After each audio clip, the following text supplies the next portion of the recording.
আলহামদুলিল্লাহি ওয়াহদাহ আসসালাতু ওয়াসসালামু আলা মান লা নাবিয়্যা বা'দাহ। আসসালামু আলাইকুম ওয়া রাহমাতুল্লাহি ওয়া বারাকাতুহু।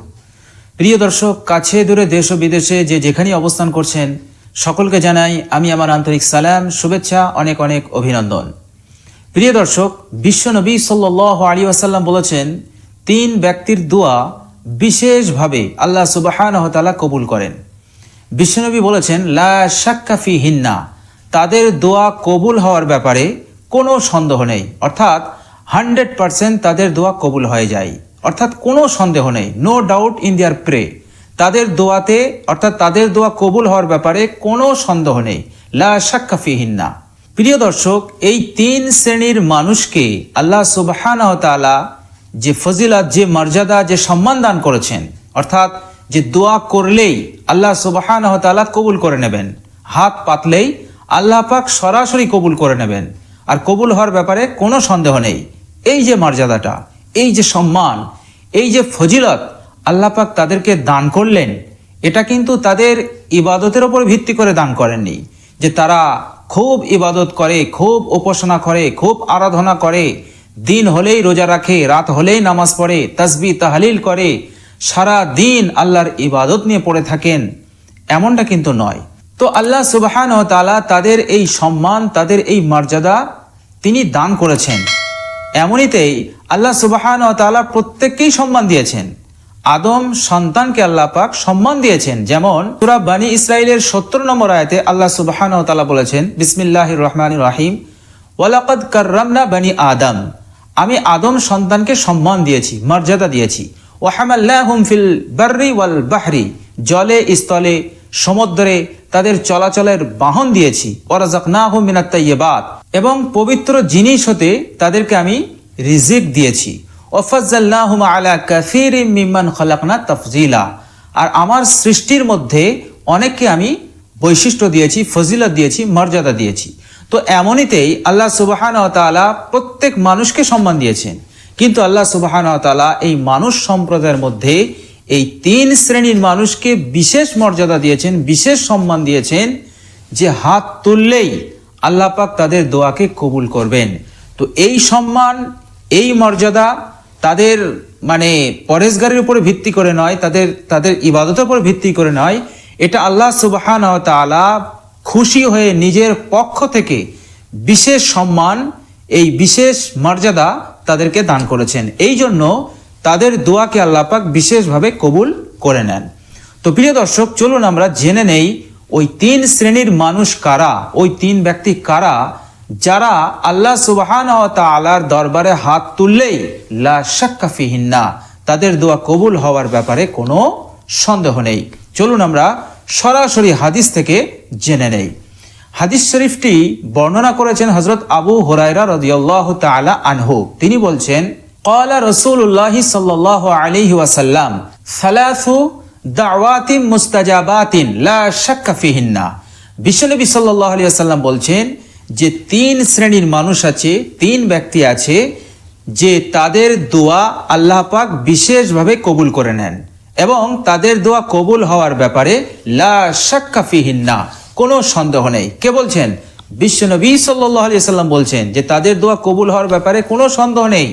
আর তারা কিন্তু কোনো নবীও নন, কোনো পয়গম্বর নন, কোনো রসুল নন, আল্লাহর কোনো বার্তাবাহকও নন।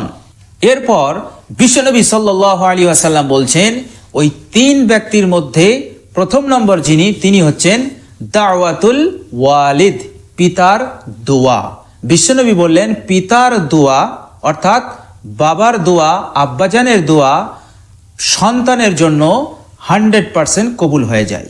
পিতা যদি সন্তানের জন্য দোয়া করেন, আল্লাহর নবী বলছেন তার দোয়া আল্লাহর দরবারে কবুল হওয়ার ব্যাপারে লা শাক্কা ফিহিন্না, কোনো সন্দেহ নেই, কোনো ডাউট নেই, কবুল হবেই। এখন দোয়া দুই ধরনের, এক হচ্ছে বদদোয়া আর এক হচ্ছে নেক দোয়া, ভালো দোয়া। এখন পিতা যদি সন্তানের জন্য ভালো দোয়া করে সেটাও কবুল হবে, আবার যদি বদদোয়া করেন সেটাও কবুল হবে।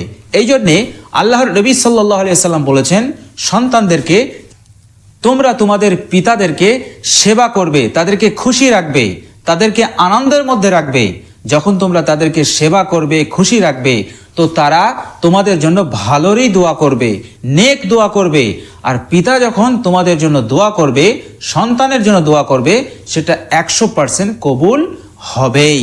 আর যদি তোমরা তাদেরকে কষ্ট দাও, তাদেরকে যন্ত্রণা দাও, তাদের অবাধ্য হও, তাহলে তারা তোমাদের জন্য কিন্তু বদদোয়া করবে। আর পিতা যদি বদদোয়া করে, সেটাও কবুল হয়ে যাবে। আর যদি পিতা সন্তানের বিরুদ্ধে বদদোয়া করে দেয়, তাহলে সন্তানের জীবন ক্ষতিগ্রস্ত হয়ে যাবে ইহকাল এবং পরকালে। তো বিশ্বনবী সাল্লাল্লাহু আলাইহি সাল্লাম বললেন, দাওয়াতুল ওয়ালিদ, পিতার দোয়া আল্লাহ সুবহানাহু ওয়া তাআলা সরাসরি কবুল করে নেন সন্তানের জন্য। এই জন্যে হে পৃথিবীর সন্তানেরা, তোমরা তোমাদের পিতার সঙ্গে ভালো ব্যবহার করবে, ভালো আচরণ করবে। এরপর বিশ্বনবী সাল্লাল্লাহু আলাইহি সাল্লাম দ্বিতীয় ব্যক্তির নাম করলেন, তিনি হচ্ছেন দাওয়াতুল মুসাফির। মুসাফিরের দোয়া আল্লাহ সুবহানাহু ওয়া তাআলা সরাসরি কবুল করে নেন। এই কবুল হওয়ার ব্যাপারে কোনো সন্দেহ নেই। মুসাফির কাদেরকে বলা হয়? প্রিয় দর্শক, মুসাফির হচ্ছে তারা যারা নিজেদের এলাকা থেকে 78 কিলোমিটার সফর করার নিয়ত করে নিজের এলাকার সীমা অতিক্রম করেছে, তাদেরকেই মুসাফির বলা হয়। এই মুসাফির যখন আল্লাহর দরবারে দোয়া করেন, আল্লাহ সুবহানাহু ওয়া তাআলা তাদের দোয়াকে কবুল করে নেন। এই জন্য কোনো মুসাফিরের সঙ্গে যদি আমাদের সাক্ষাৎ হয়, তো তাদের সঙ্গে ভালো ব্যবহার করা, তাদেরকে আপ্যায়ন করা উচিত এবং তাদের কাছে দোয়ার আবেদন করা যে ভাই আমাদের জন্য দোয়া করবেন, কারণ আপনি মুসাফির, আপনি যে দোয়াটাই করবেন আল্লাহ পাক সেটা কবুল করে নেবেন। বিশ্বনবী সাল্লাল্লাহু আলাইহি সাল্লাম বলেছেন, এই জন্যে যখনই কোনো মুসাফির দেখবেন, তখনই তাদের সঙ্গে ভালো ব্যবহার করবেন আর তাদের কাছে দোয়া নেওয়ার জন্য আবেদন করবেন। তো বিশ্বনবী সাল্লাল্লাহু আলাইহি ওয়াসাল্লাম বললেন, দাওয়াতুল মুসাফির, মুসাফিরের দোয়া আল্লাহ সুবহানাহু ওয়া তাআলা সরাসরি কবুল করে নেন, লা শাক্কা ফিহিন্না, তাদের দোয়া কবুল হওয়ার ব্যাপারে কোনো সন্দেহ নেই। তৃতীয় নম্বরে আল্লাহর নবী সাল্লাল্লাহু আলাইহি ওয়াসাল্লাম বললেন, ওয়া দাওয়াতুল মাজলুম, মাজলুমের দোয়া আল্লাহ পাক সরাসরি কবুল করে নেন। এখন মাজলুম কাদেরকে বলা হয়? দেখুন, মাজলুম তাদেরকেই বলা হয় যারা হচ্ছে অত্যাচারিত, যাদের উপরে জুলুম করা হয়েছে, যাদের উপরে অত্যাচার করা হয়েছে।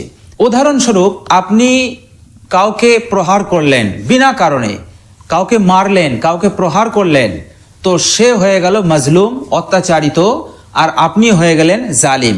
আমি যদি কাউকে প্রহার করি, কাউকে মারি অন্যায়ভাবে, তাহলে আমি হয়ে গেলাম জালিম, আর যাকে আমি মারলাম সে হয়ে গেল মাজলুম, সে হলো অত্যাচারিত।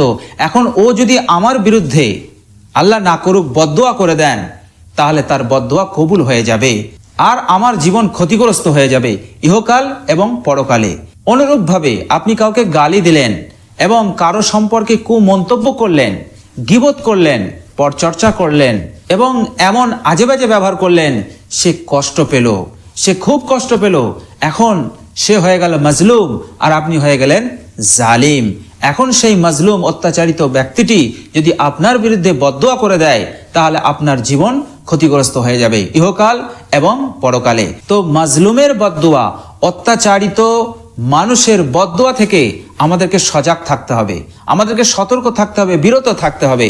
বিশ্বনবী সাল্লাল্লাহু আলাইহি ওয়াসাল্লাম বললেন, এই 3 শ্রেণীর মানুষের দোয়াকে আল্লাহ সুবহানাহু ওয়া তাআলা সরাসরি কবুল করে নেন। এজন্যে যিনি পিতা, তাদের সঙ্গে আমাদের ভালো ব্যবহার করতে হবে, যিনি মুসাফির, তাদের সঙ্গে ভালো ব্যবহার করতে হবে।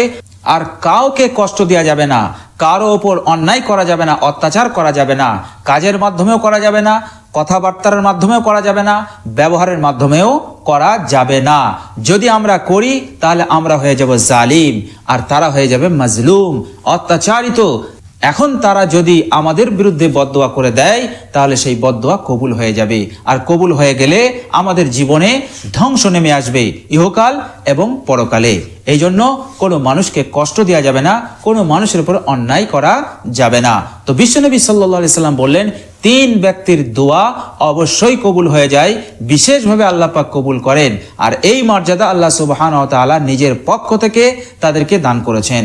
হাদিস শরীফটি আবু দাউদ শরীফে বর্ণিত হয়েছে, আর হাদিস নাম্বার হচ্ছে 1536। তো প্রিয় দর্শক, আমরা এই 3 ব্যক্তির সঙ্গে ভালো ব্যবহার করব এবং তাদের কাছ থেকে আমরা দোয়ার আবেদন করব ইনশাআল্লাহ।